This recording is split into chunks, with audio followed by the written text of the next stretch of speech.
ഇതൊരു typical gaming ലാപ്ടോപ്പിന്റെ battery test video ആണ്. അപ്പോൾ ഇത് ഫുള്ള് കാണുക.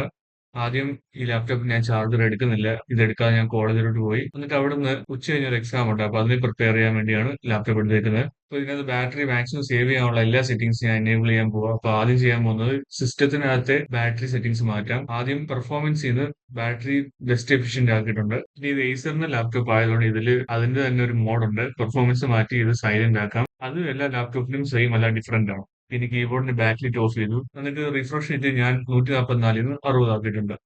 അപ്പൊ ഇത്രയും കാര്യങ്ങൾ മെയിൻ ആയിട്ട് ചെയ്യുവാണെങ്കിൽ ബാറ്ററി മാക്സിമം നമുക്ക് സേവ് ചെയ്യാൻ പറ്റും. അതല്ലാതെ വേറൊരു സെറ്റിംഗ്സ് കൂടെ ഉണ്ട്. അതിനകത്ത് പവർ ഓപ്ഷനകത്ത് പോവുകയാണെങ്കിൽ നമുക്ക് അവിടെ ബാറ്ററി സേവർ എന്ന ഓപ്ഷൻ എനേബിൾ ചെയ്തിടാം. അതിനൊരു സെപ്പറേറ്റ് ഒരു കോഡ് ഉണ്ട്. ആ ഒരു കോഡ് ഞാൻ ഡിസ്ക്രിപ്ഷനിൽ കൊടുക്കുന്നതാണ്. ആ ഒരു കോഡ് കോപ്പി പേസ്റ്റ് ചെയ്തിട്ട് കമന്റ് പ്രോംപ്റ്റ് എടുക്കുക. എന്നിട്ട് റൺ ആസ് അഡ്മിനിസ്ട്രേറ്റർ എന്ന് കൊടുക്കുക. അത് ചെയ്ത് കഴിയുമ്പോൾ അവിടെ ഡയറക്റ്റ് ആ കോഡ് പേസ്റ്റ് ചെയ്തിട്ട് എന്റർ അടിക്കുക. ഇപ്പൊ നിങ്ങളുടെ പവർ ഓപ്ഷൻ എന്ന് പറഞ്ഞ സെറ്റിംഗ്സ് എടുക്കുവാണെങ്കിൽ അവിടെ ബാലൻസ്ഡും പുതിയതായിട്ട് പവർ സേവർ എന്ന ഓപ്ഷൻ വന്നിട്ടുണ്ട്.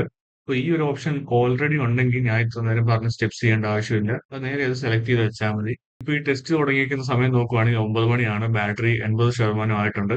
അപ്പൊ അവിടെ തന്നെ നമുക്ക് ഈ ടെസ്റ്റ് തുടങ്ങാം. ഞാൻ ബേസിക്കലി ഇതിൽ കുറച്ച് PDF മാത്രമേ തുറന്നു വെച്ചിട്ടുള്ളൂ. ഹെവി വർക്ക് ലോഡ് വരുന്ന യൂട്യൂബോ അങ്ങനത്തെ കാര്യങ്ങളൊന്നും ഞാൻ ഇതിന്റെ അകത്ത് ഓണാക്കി വെച്ചിട്ടില്ല. 1 hour later. ഇപ്പൊ സമയം നോക്കുവാണെങ്കിൽ 10 മണിയായിട്ടുണ്ട്. ബാറ്ററി പെർസെന്റേജ് 60% ആയിട്ടുണ്ട്.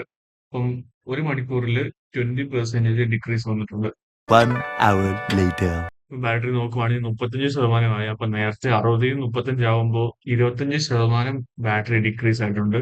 1 hour later. ഇപ്പൊ സമയം 12 മണി. ബാറ്ററിയുടെ പെർസെന്റേജ് നോക്കുവാണെങ്കിൽ ഒരു 8%. A few moments later. ഇപ്പൊ ഗൈസ് അങ്ങനെ ലാപ്ടോപ്പ് ഓഫ് ആയിരിക്കുകയാണ്. ഓണാക്കാൻ നോക്കിയിട്ട് ഓണാവുന്നില്ല. അപ്പം വാച്ചിൽ സമയം നോക്കുമ്പോൾ 12 കാണിക്കുന്നുണ്ട്. അപ്പം 9 മണിക്കാണ് ഈ ടെസ്റ്റ് ശരിക്കും തുടങ്ങിയത്. ഞാൻ 80%-ത്തിനാണ് ഈ ടെസ്റ്റ് ആരംഭിച്ചത്. എന്നിട്ടും 3 മണിക്കൂർ നിന്ന്. അപ്പം എക്സ്ട്രാ 100%-ത്തിന്, അതായത് ആ എക്സ്ട്രാ 20% ഉണ്ടായിരുന്നെങ്കിൽ ഒരു 3 ആൻഡ് ഹാഫ് 4 hours ഒക്കെ നിന്ന്.